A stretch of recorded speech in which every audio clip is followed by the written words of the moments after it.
Friday the 13th is commonly regarded as one of the best horror franchises in existence. Often cited as the favorite movie of the series, Part 6, Jason Lives, is my personal favorite and possibly yours as well. Part 6, in my opinion, also happens to be his most iconic look, as instead of just featuring the green shirt and the khaki pants, this one has gloves and a tool belt. That is why in this video, I'm going to be instructing you on how to make the most accurate possible costume for Jason in Part 6. I tried to keep the price under $100, however, it might go a little bit above depending on where you get your things. Let me show you everything that I have so far. Alright, starting with the mask, I have the Spirit Halloween NECA Friday the 13th Part 3 mask. I know what you're thinking, it's not accurate to Part 6, and that would be correct, but the Part 6 one, you guys would have to search for it and make it yourself. So this one I think is good, especially if you're going for more iconic Jason look, because Part 6 does have the axe wound, which I actually like more, but it also does not have these chevrons, and this chevron would be just a plain triangle rather than a V shape. This is a really sturdy and a very thick mask. Like, this really feels like it could take a hockey puck to the face, and it is relatively accurate. One of the reasons I got it is because it wasn't 100% accurate to any movie, so it's easier to just make it more of an overall Jason mask as opposed to a Part 6 or Part 3 mask. I added a little bit of painting to the bottom, as you can see.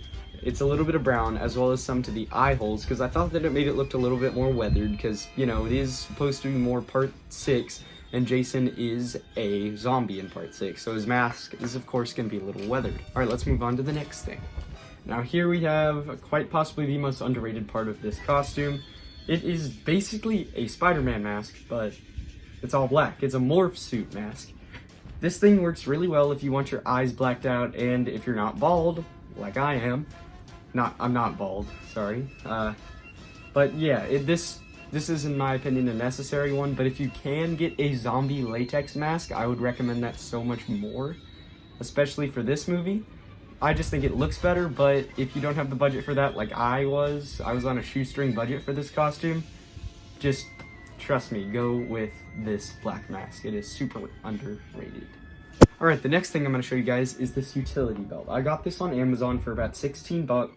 It is not 100% accurate, as this is supposed to be silver, but it's not that big of a deal. And here I have this little knife pouch that I just had from an old costume, and I just, made it fit the belt. And here we have a machete sheath, which is not necessary for this costume, especially if you don't have a machete. But if you do, I recommend getting this even if your machete can't fit in it, because it just makes it look a little bit more like a utility pouch as opposed to just decoration. Alright, the next thing we have are yellow leather gloves. These are more tan, but I got them tan because I was planning on weathering them. As you can see, they are all old and dirty and muddy looking, but that is all artificial. I just painted these and made them look nice and dirty. So you could just get older gloves and not have to weather it, but I just prefer doing it like this, especially because I didn't have the right gloves for this costume, and these just work much better. Next thing we have are the boots. These boots are just regular ski boots. You can do combat boots, ski boots, black tennis shoes, but I just think that these have a really nice woodsman look. I accidentally actually added some blood here. I tried to get it off, but I couldn't. Just be careful when you're doing that, because you could potentially ruin these. Alright, next thing we have here is a machete. This is not great, I'm gonna be honest. I'm planning on painting this. Let me know if you guys think I should paint this. But it's plastic, $6 on Amazon. It is not great, but my budget kind of ran out on this, so this was the best I could do. Next we have the pants and the shirt. This is probably what I spent the most time on. So as you can see, this thing is super duper weathered. Of course I'm going to try this all on for you guys, but I just wanted these to be really weathered, and possibly my favorite part is how frayed the bottom edges are, because that is actually quite accurate to the movie. He has very frayed edges, very, very dirty, very muddy pants, because, he's been dead. And this is going to be quite possibly the biggest difference you will see in the shirts, because Part 6's shirt actually is a little bit different. Unfortunately, it's unbuttoned right now, but as I'm sure you can see, there are holes through it. I poked, because, he gets stabbed, and this is not blood. In the movie, he gets shot by a paintball. So So I wanted to recreate that, so I just used some red puffy paint. And then of course, here we have some holes, because he does get stabbed by Tommy Jarvis in the beginning of the movie as he's trying to kill Jason. But yeah, just some nice holes, and you want to make it look like it has some dried up blood. That's pretty much it for the shirt, and I'll just try on the costume for you guys now.